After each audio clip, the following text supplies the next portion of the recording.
Tenho acompanhado com muita atenção, como todos nós parlamentares, o grave quadro institucional que vivemos nesse momento. E tenho observado também, inclusive instado por diversas pessoas, cidadãos, pessoas comuns, que muitas vezes não têm o conhecimento pleno do que acontece sob o ponto de vista jurídico e institucional desse processo de impedimento que nesse momento tramita na Câmara dos Deputados e que provavelmente chegará aqui à apreciação do Senado da República. Desse modo, tomo a iniciativa, nesse pronunciamento, e não pretendo me alongar muito, de fazer aqui rápidas distinções entre o que significa esse atual processo. Em primeiro lugar, senhora presidente, senhoras senadores, senhores senadores e todos aqueles que me acompanham pela TV Senado, para reiterar que nós vivemos em um sistema, felizmente, democrático. E o sistema democrático brasileiro, amparado na sua concepção, na teoria da separação dos poderes, concebido originalmente por Montesquieu na França e aperfeiçoado nas experiências inglesas e norte-americanas, se ampara de modo substancial na concepção exatamente de três poderes autônomos, independentes, cada qual com a sua atribuição e competência. Diziam os franceses que le pouvoir arrête le pouvoir, ou seja, um poder segura o outro poder em um sistema de freios e contrapesos. Em verdade, o sistema democrático é um conjunto de mecanismos, princípios e diretrizes que garantem a participação do cidadão. E a democracia, ela se revela e se apresenta em cada nação consoante um determinado figurino. E entre nós do Brasil, senhoras senadoras, senhores senadores, nós adotamos, desde a proclamação da República, na nossa primeira Constituição, em 1891, o modelo de regime presidencial, no qual o Poder Executivo exerce na plenitude a potestade do Poder Executivo. Não adotamos o regime parlamentar, onde há uma distribuição de responsabilidades entre o Poder Executivo e o Poder Legislativo no exercício do chamado governo. No regime presidencialista, todavia, não significa, nesse exercício pleno de poderes pela chefia do Poder Executivo, que nós teremos todos os poderes sem controle, exarados pelo Executivo ou pelo Presidente da República. Jamais. No sistema de freios de contrapeso que adotamos, há uma previsão desse equilíbrio e de forma exatamente do acompanhamento desses mecanismos. E por isso mesmo, a nossa Constituição atual, de 1988, senhora presidente, estabeleceu critérios para averiguar quando o Presidente da República, eventualmente, comete excessos e executa ou implementa atos contrários à própria Constituição. E deu-se o nome a esse conjunto de atos de crimes de responsabilidade.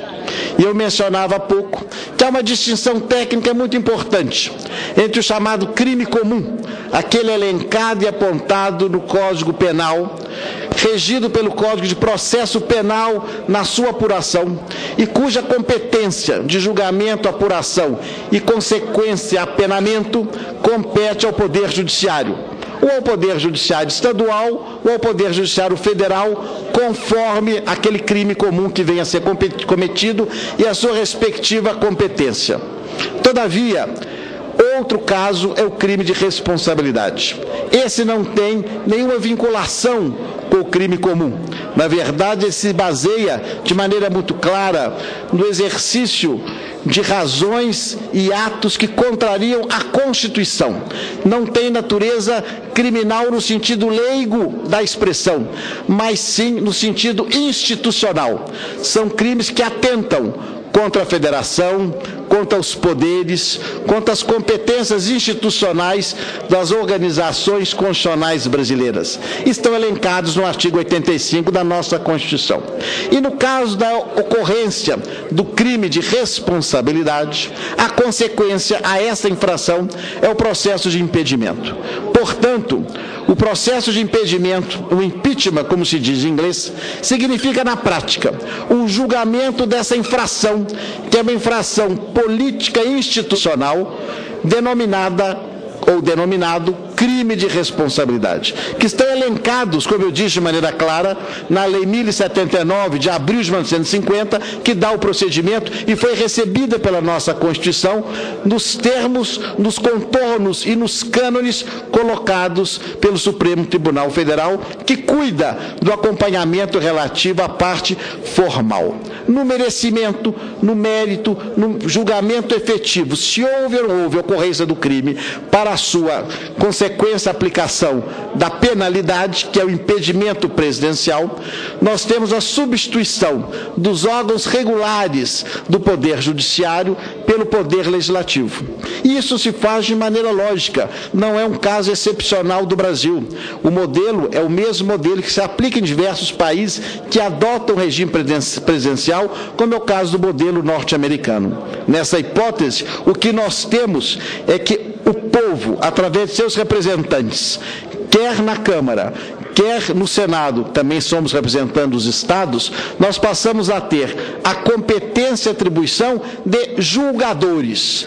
Então, nesse momento, despimos a toga ou a farda ou as vestes próprias de parlamentares para vestirmos a toga própria dos magistrados. E, é claro, garantido amplo direito de defesa e conforme o juízo de admissibilidade vindo da Câmara, caberá ao Senado fazer o julgamento. Permito-me, aliás, um parênteses, senhora presidente, para lembrar que esse julgamento, pelo seu caráter especial, ele é presidido pelo presidente do Supremo Tribunal Federal, mas não pelo seu caráter de julgamento.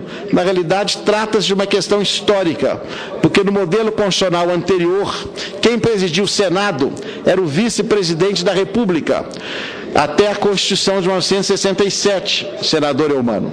Mas como vice-presidente da República, no caso do processo de impedimento, é diretamente interessado no resultado, o modelo constitucional anterior, já de 1891, previa, nesse julgamento, que é um julgamento judicial, a substituição do presidente do Senado, vice-presidente da República, pelo presidente do Supremo Tribunal Federal. E assim se manteve essa tradição, que tornou-se, em tese, despicienda, em razão do fato do vice-presidente da República não ser mais, desde 67, presidente do Senado Federal. Fecha esse parênteses dessa curiosidade constitucional que remanesce no nosso texto. Mas o que é fundamental, insisto, no curso de minha exposição, é exatamente a necessidade de nós diferenciarmos o que é o julgamento por um crime comum do que é o julgamento por um crime de responsabilidade. No crime de responsabilidade, cuja consequência é o impedimento, apura-se a infração político-institucional à norma constitucional prevista no artigo 85 e, é claro, nas disposições legais consequentes. E nós, ou quando dizemos nós, o Congresso Nacional, a Câmara e o Senado, faremos um julgamento para apurar se o crime existiu ou não. Em síntese, é o que ocorre, porque muitas pessoas confundem e acham que o crime de responsabilidade, por ter o nome crime nessa expressão, tem alguma dependência do Poder Judiciário, de uma manifestação judicial prévia. Não há nada disso. Nesse caso concreto, cabe ao Congresso Nacional exercer na plenitude os encargos do Poder Judiciário. Tanto assim que nas manifestações recentes dos eminentes ministros do Supremo Tribunal Federal, ficou claro e remansoso que o Supremo Tribunal Federal não trará qualquer observação quanto ao conteúdo, quanto ao mérito do processo. Tão somente será responsável por velar pelas observações relativas ao procedimento e à garantia do devido processo legal. Esse é o cunho fundamental dessa distinção. E caberemos a nós, eminente senador Tasso Gereissati, senadora Marta Suplicy, no uso e no exercício das funções de magistrado, termos o tirocínio e a capacidade de fazermos o que se chama em direito da livre convicção do juiz, qual seja a capacidade e o conhecimento para, no caso concreto, apurarmos e definirmos se houve ou se não houve o crime de responsabilidade. Senadora Simone Tebet, minha cara amiga e distinta companheira e par nesse Senado Federal, professora de Direito Constitucional e Administrativo, conhece na inteireza esses dispositivos que trago aqui a lume, tão somente com o propósito de esclarecer a opinião pública, porque muitas vezes, de fato, senadora Simone, as pessoas confundem, de algumas vezes de modo proposital, o que é natural e curial na quadra política que vivemos. E de outras vezes, essa confusão decorre do desconhecimento técnico dos aspectos relativos ao impedimento. Nós não temos no Brasil outras figuras de afastamento, como existem nos Estados Unidos, como, por exemplo, o recall, aliás, de autoria do senador Antônio Carlos Valadares, do qual eu tenho a honra de ser relator, já ultimo esse relatório, não acredito que seja o momento oportuno apresentá-lo, e já expliquei isso ao eminente autor, mas que permitiria também, no momento certo, o afastamento por questões relativas ao desempenho. Mas isso não é o crime de responsabilidade. Insisto e reitero que, no caso do crime de responsabilidade, estamos diante de infrações que são de natureza constitucional e elencadas de maneira clara. E até porque, no caso concreto, ora sob exame, nós temos uma decisão do Tribunal de Contas da União que aponta de maneira cabal, às mãos cheias, um rol de infrações que foram cometidas e que dão sustentação a essa figura. A democracia, como conjunto de mecanismos necessários para a efetiva participação do cidadão, necessita desses mecanismos para dar garantia à Constituição. Escuto com atenção a parte da eminente senadora Simone Tebet. Senadora Anastasia, antes de mais nada eu peço desculpas a Vossa Excelência por me atrever a fazer uma parte num pronunciamento tão brilhante e didático. Vossa Excelência vem através da TV Senado, uma TV que hoje atinge todos os rincões desse país, dar uma verdadeira aula. Não é uma aula de direito constitucional eleitoral, é uma aula de cidadania. E eu acho importante passar para os cidadãos o que efetivamente está acontecendo. Vossa Excelência fala da democracia, do sistema de pesos e contrapesos, faz referência ao artigo 85 da Constituição Federal e à própria lei de crime de responsabilidade, que é de 1950, mas recepcionada pela Constituição Federal, para mostrar exatamente que aquilo que está acontecendo hoje na Câmara de Deputados não é um golpe. Aquilo que está acontecendo tem previsão constitucional, tem previsão legal, e o que está sendo analisado na comissão especial é apenas, nesse primeiro momento, um juízo de admissibilidade. Ou seja, o que os deputados estão fazendo ali é verificando se há indícios, e esses indícios são elementos contundentes a ponto de se levar para o plenário da Câmara de Deputados a seguinte pergunta: nós temos que iniciar ou não o processo de impeachment. E a partir daí vem para o Senado para que nós, numa decisão política, mas jamais à margem da lei ou da Constituição, numa decisão política, num juízo de valor de cada um dos parlamentares, analisar. As pedaladas fiscais são crime de responsabilidade ou não, e são graves a ponto de se tirar uma presidente do cargo.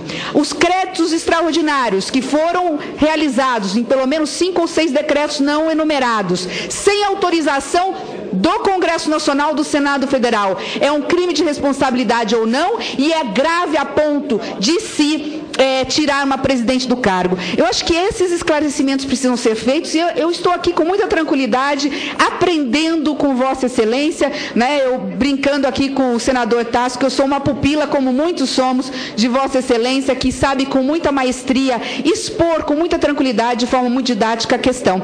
Eu encerro a minha fala somente preocupada com esse governo. A impressão que eu tenho é que aqueles casos que poderiam ser simples e serem resolvidos estão tomando uma dimensão muito maior. Eu acho que o governo está, no afã de se salvar, ele está cometendo, aí sim, crimes que podem ser muito claramente tipificados na lei de crime de responsabilidade de 1950. Como, por exemplo, e aí é uma coisa que eu quero deixar muito claro, que é o que eu vi pela imprensa, né, essa possível distribuição de cargos públicos para parlamentares, no intuito de assegurar o voto do parlamentar, do deputado federal no Congresso Nacional.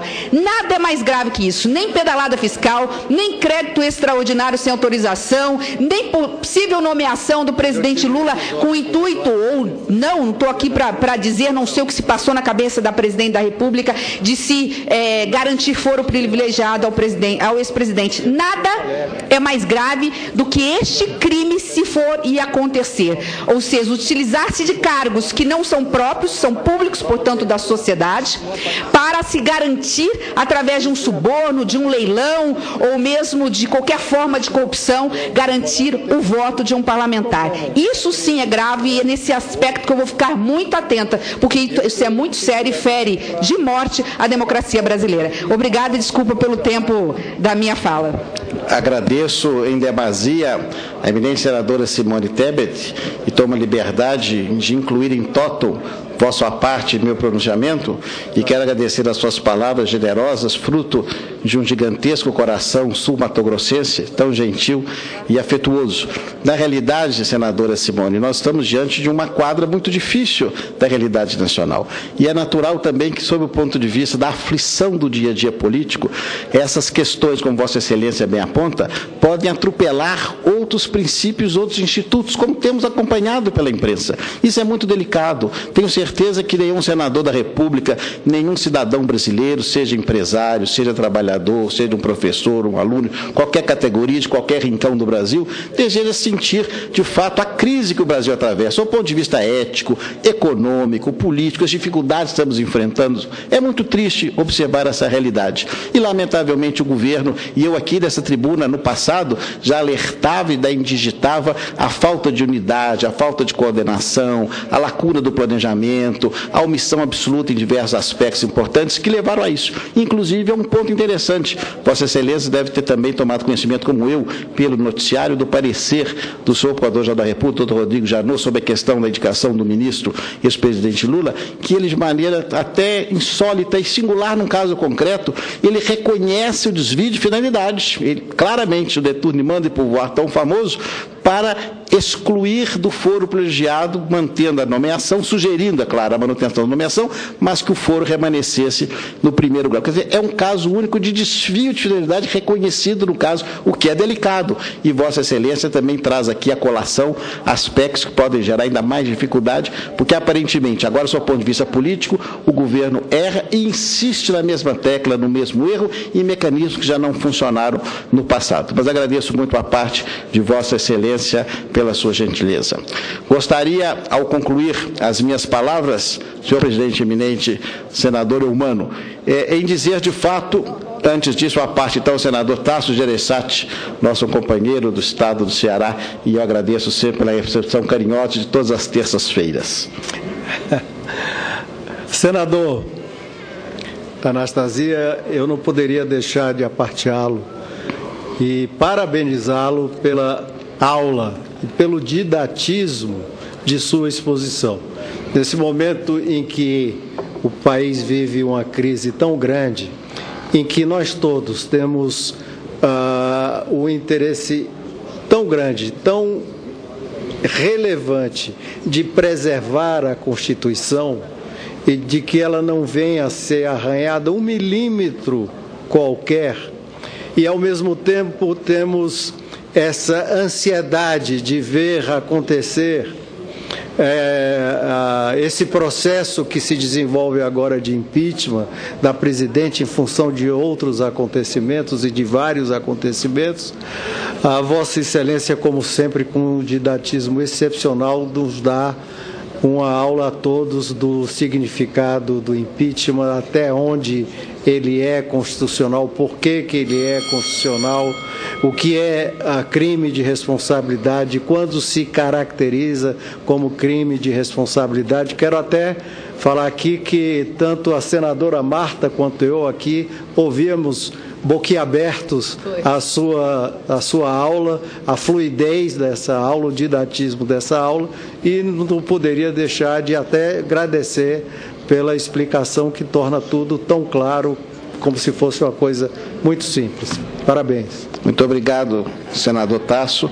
Agradeço muito as suas palavras também, igualmente muito gentis e acolhedoras, e passo a parte à senadora Marta Suplicy, havendo a paciência e a benevolência do nosso senador Eumano. Senadora Anastasia, quem tenho muito apreço, realmente foi uma aula muito esclarecedora, a didática, a fluência, a clareza das ideias, nos deu enorme prazer em escutar. E a parte da senadora também.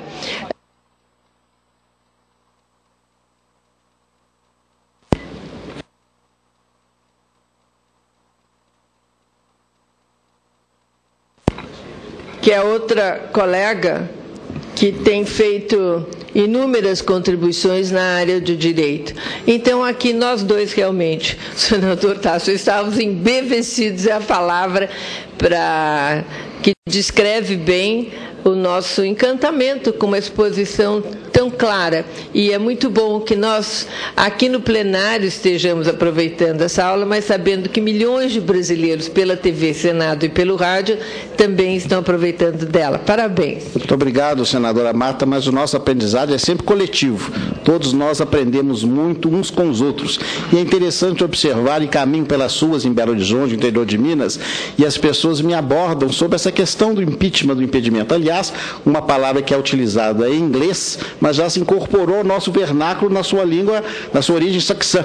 E as pessoas falam, até algumas pessoas erram um pouco a pronúncia, mas todos conhecem o que significa. É interessante observar isso. Por isso, eu acho muito importante, nossa responsabilidade, nós como juízes, no caso do impeachment, do impedimento, fazemos esses esclarecimentos prévios e tranquilizar a população, demonstrando que nós estamos garantindo a democracia, garantindo a Constituição, sob o velamento e sendo resguardados pela nossa Suprema Corte. Senador Antônio Carlos Valadares. Senador Anastasia, Vossa Excelência me concede uma parte? Então, logo após o senador Valadares, com muita honra, senador Caiado. Obrigado. Com muita paciência e tranquilidade, Vossa Excelência ocupa a tribuna para falar sobre um tema bastante delicado, que é o impedimento de um presidente da República, que é algo que não acontece todos os dias, principalmente no regime presidencial, uma vez que isso causa um sentimento de trauma, de revolta em algumas pessoas, de divisionismo no poder legislativo, na sociedade, e não é fácil a convivência com um problema desse tipo, de vez que a presidente da República, por mais que esteja errada, trata-se de uma pessoa honesta, de uma pessoa que não subtraiu dinheiro público para aumentar o seu patrimônio, ou seja, não roubou, mas cometeu falhas que, sem dúvida alguma, chamaram a atenção do Congresso Nacional e, consequentemente, da sociedade. Falhas que terminaram provocando uma crise que os especialistas chamam de a crise perfeita. A crise econômica misturada com a crise política, a crise ética. Afinal, estamos no regime presidencial e Vossa Excelência é autor de propostas que visam mudar o sistema e relator de uma matéria da qual eu sou o autor, a implantação do recall no Brasil, que seria através do voto popular destituir não só o presidente da República, como os governadores e até senadores da República. Infelizmente, essa proposta está aqui no Senado Federal. Eu reeditei em 2013, desde o ano de 2003. O primeiro relator foi o senador Pinheiro, do Estado da Bahia. Mas, por decurso de tempo, essa PEC ficou tanto tempo aqui na Comissão de Justiça, que eu tive que apresentar outra PEC para substituí-la, e Vossa Excelência foi designado um relator. E um relator com muita categoria, muita competência. Eu tenho certeza que essa PEC está sendo devidamente aperfeiçoada e contará com meu integral apoio. Então, o recall nós não temos para substituir a presidente. O parlamentarismo já foi derrubado anteriormente, estamos tentando novamente reimplantá-lo, agora não, por causa da crise, e nós não queremos que esse projeto ele seja confundido, né, com uma saída institucional fora da nossa Constituição. E no futuro, quem sabe, o futuro presidente já seja dentro do regime parlamentarista. Então, eu só estou apenas pedindo essa parte a Vossa Excelência para parabenizá-lo, felicitá-lo pela aula. Vossa Excelência é professor e aqui, além de senador, é professor também, continua com o seu jeito de falar e de convencer. Eu quero lhe dizer que após esse mandato presidencial, nós temos que mergulhar no novo sistema, no modelo político. Um modelo político que mantenha algumas prerrogativas do regime presidencial, mas que haja um maior compartilhamento da responsabilidade do Congresso com o Poder Executivo. O Judiciário continua independente, soberano como é, mas que haja uma integração perfeita entre o que decide o Executivo partilhado com o Poder Legislativo.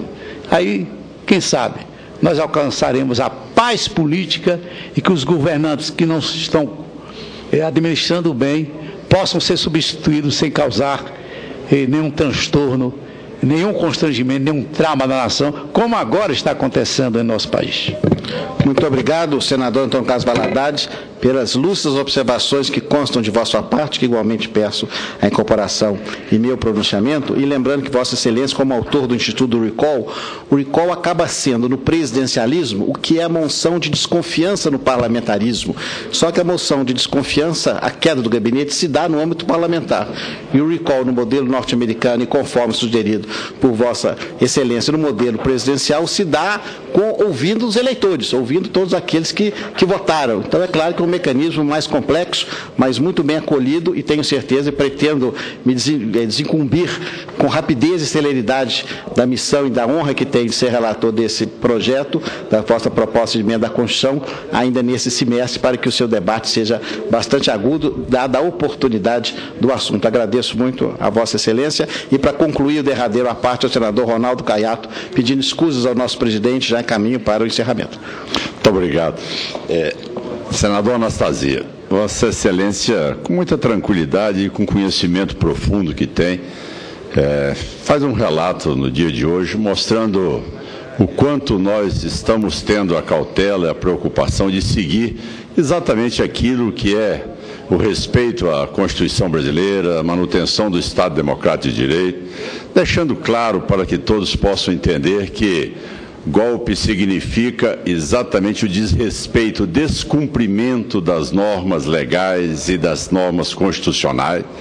Nós estamos aqui exatamente seguindo aquilo que o Supremo Tribunal Federal determinou, o parecer de todos os ministros daquela casa, dizendo exatamente da constitucionalidade, todo o procedimento feito até essa data, e Vossa Excelência, com toda a substância jurídica e o conteúdo que tem, dando um profundo detalhamento para poder resgatar a história e também a jurisprudência brasileira quando se trata dessa matéria. Eu quero parabenizá-lo, concordo com o senador Antônio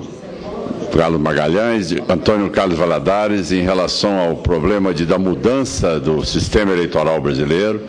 É uma matéria da qual nós já debatemos longamente. Acredito que agora é o momento de nós repensarmos fortemente essas mudanças. Sei que o recall, como Vossa Excelência coloca, é aplicado também nos Estados Unidos, mas só é viável onde nós temos o voto distrital. Do contrário, é impossível fazer recall quando se tem uma eleição única em todo o território. Enfim, são mudanças que eu acho que tanto aí de se rever se o sistema de governo deverá ser este ou se nós iremos para um novo plebiscito e um novo formato. Mas o importante da fala de Vossa Excelência nessa hora, e o que eu quero parabenizá-lo é no sentido de poder tirar totalmente qualquer dúvida, esclarecer a sociedade brasileira, desmentir e jogar por terra toda essa tese que poderia ter algum fato que não fosse exatamente o cumprimento da Constituição. Saúdo e agradeço a Vossa Excelência a parte que me concede e parabenizo por uma exposição lúcida, bem fundamentada indiscutivelmente esclarecedora. Meus parabéns, senador Anastasia. Muito obrigado, senador Arnaldo Caiado, meu mais recente concidadão de Belo Horizonte, onde recebeu na semana passada para o nosso gáudio, título cidadão honorário de nossa capital, Belo Horizonte. Suas ponderações lúcidas e procedentes também recebem o meu reconhecimento. Peço senador Anastasia ao presidente para conceder ao senador Garibaldi a palavra, se pode.